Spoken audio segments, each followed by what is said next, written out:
Madam. Madam Ivan. Hi guys! Ayan, welcome back to my channel. So for today's video, ayan, itatakal lang natin yung ibang comment regarding doon sa previous vlog ko which was 2 days ago ata. So, medyo matagal na 2 days ago, pero kahagabi ko lang nalaman na ang dami palang comment na regarding doon sa naging joke ni Emma regarding EED. And gusto ko lang i-clarify na hindi ko agad inabasa kasi nag-Manila ako. So, may inasikaso kasi ako and nag-overnight ako doon. And while nasa Manila ako, hindi rin ako nakapagbasa ng mga comments actually. So, hindi ko nakita na marami palang comment doon. Parang nag-unod-unod na ka. And may mga nag-aano na, hindi ko alam actually. Medyo yung utak ko ngayon. So, ang ko na lang, I would like to say sorry on behalf of Emma. And I'm sure naman na hindi niya inaano na gawing katatawanan or what.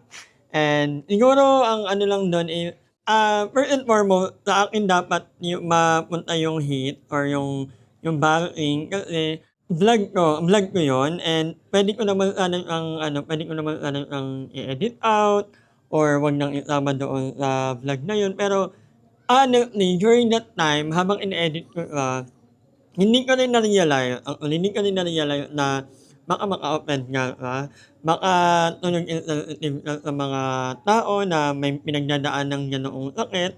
And with that, I sincerely apologize. And I think lahat naman tayo pwede namang matuto. Every day is a learning process.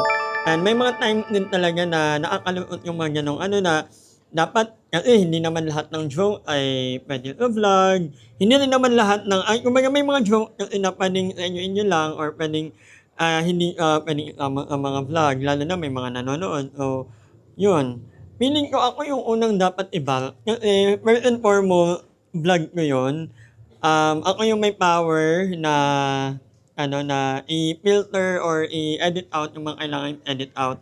And just that, for the lack of judgment, hindi ko naisip during the time na in-edit ko nga na parang insensitive. So with that, I'm so sorry. And si Emma actually, isa talaga nagre-remind sa amin palagi na, "Huy, wag kayong sa ganito, wag kayong sa ganyan, ibawasan yung kakainom kasi ang mga niyo."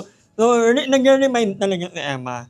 And parang inaano niya kami na, "Huy." Although in a manner na parang joke, pero alam namin na totoo kasi concern niya sa health namin. And si Emma kasi hindi ka pala inom actually.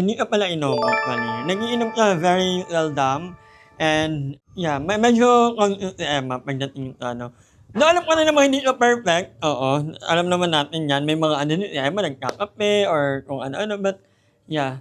So, again, sobrang sorry. And sorry din kay Emma kasi late niya na nabasa. Kung hindi pa ako nag-live, hindi ko pa makikita na ang dami na palang comment kasi lately talaga hindi ako nakakapagbasa ng comment kasi nga ang dami kong ginagawa. Ang dami kong offline na mga ganap in life. And while we're at it, habang napag-uusapan na rin lang natin ang CED, yeah.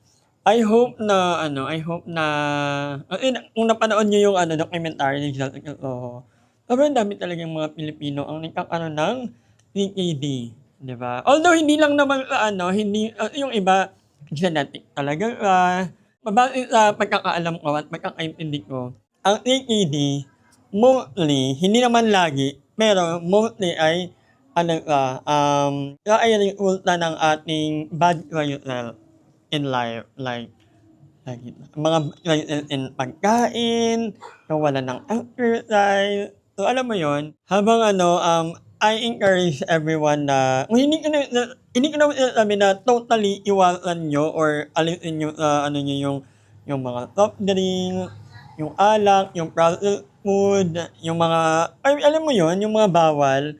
Pero as much as possible, bawasan natin.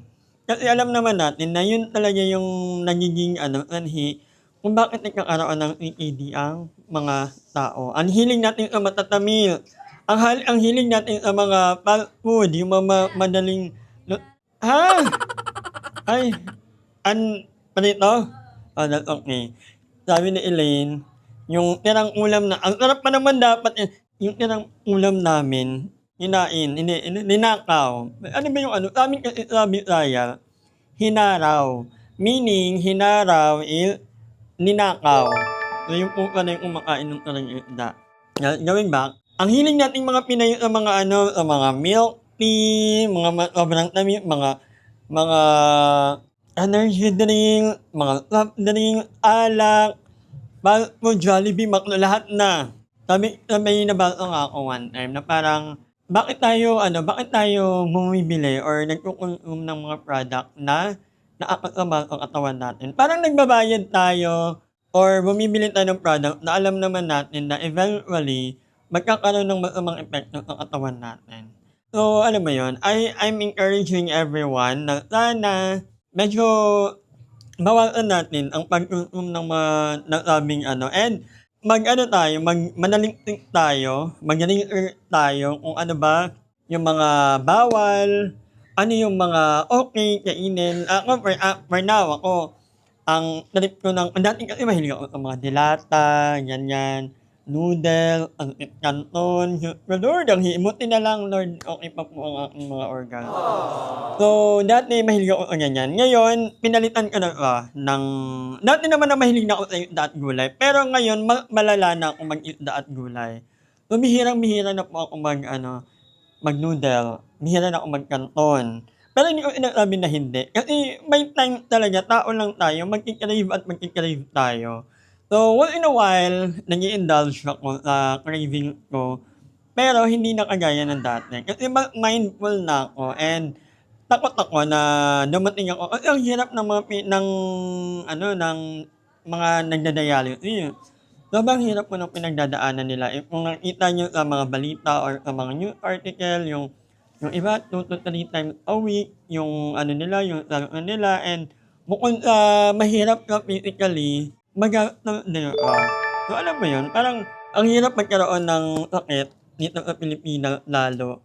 Kaya naman iwasan na natin ang mga dapat iwasan at isa sa ano, isa sa feeling ko mai-a-advice ko rin talaga sa lahat ng mga nanonood, kung may nanonood pa man, eh, mag-ano tayo, mag-walking, mag-exercise tayo. Alam niyo, sobrang ganda ng benefit ng walking at least 30 minutes a day. Ako kasi yun yung siguro kung may maganda man nangyari simula nung na-high blood na ako, yun yung na-adapt ko yung pagwo-walk. Hindi lang sa parang napipilitan lang ako kasi alam ko na high blood ako, kailangan ko pero very therapeutic, very therapeutic siya. 'Pag nagwo-walking ako parang dun ako nakakapag-ano nagmumuni-muni, iniisip ko ano bang mga gagawin ko today, ano pa yung mga gusto kong gawin in life or wala lang, parang basta nakaka-happy ka, nakakapag-release ka ng happy hormone. Hindi ko alam kung ako lang ba, pero alam ko parang gano'n din yung iba kong mga friends. Again, I'm so sorry po sa kung meron man pong siguro ito i-direct niyo na lang towards me.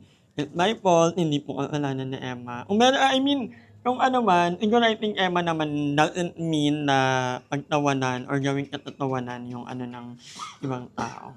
But yeah.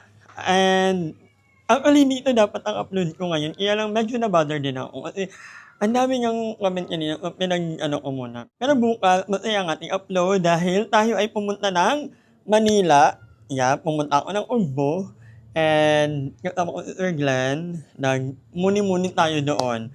So, yun ang ating upload for tomorrow. But for now, hanggang dito lang muna ang vlog na to. Maraming salamat po sa panonood and yeah, see you tomorrow. Hi! Maraming salamat sa panonood ng video na to. At kung natuwa ka, please don't forget to like and share this video. Mag-subscribe na rin kayo para bongga na. Yun lang.